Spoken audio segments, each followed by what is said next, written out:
उसे तिजारत को चमकाने के लिए सेल्स गर्ल और मॉडल गर्ल बनने का शर्फ बख्शा गया और उसके एक एक उसको बाजारी बाजार में रुस्वा करके ग्राहकों को दावत दी कि आओ और हमसे माल खरीदो।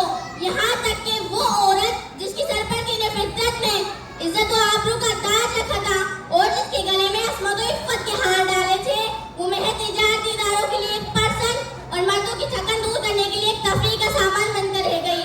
नाम तो आजादी निस्बा कर दिया गया था, लेकिन जरा गौर कीजिए उस दौर में खुद मगरिबी ममालिक की कितनी औरतें सदर, वजीर आजम, वजीर बनकर रह गई। अगर शुमार किया जाए तो ऐसी औरतों का तनासुब बमुश्किल 4 लाख होगा।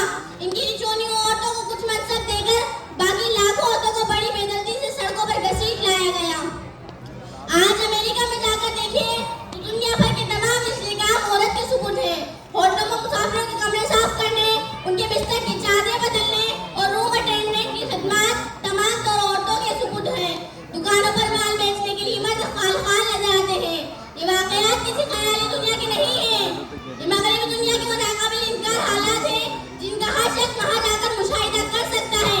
इन लानतों के सद्देबाग का अगर कोई रास्ता है तो सिर्फ ये कि हम पर्दे के सिलसिले में अपनी तर्ज अमल को बदलकर दीन फितरत की उन्हीं तालीमात की तरफ लौटे जिन्होंने हमें पाकीज़ा जिंदगी गुजारने का तरीका सिखाया है। आज जरूरत इस बात की है कि इखलास और हिकमत के साथ मौसर अंदाज में हक की दावत मुतातिर पहुंचते रहे। अगर खुदा न खास्ता इस मरहले में, इस फरीज़े में कोताही जारी रही तो इस्लाह की कोशिशें रोज बरोज मुश्किल तर होती जाएंगी और खुदा न करे कि हमारे मुआशरे में वो सूरत हाल पैदा हो जिससे मगरिबी ममालिक दो चार है। अब मैं इन्हीं चंद कलिमात के साथ अपनी तकरीर को खत्म करती हूँ। व आखिर दावाना अनिल हम्दुलिल्लाहि रब्बिल आलमीन।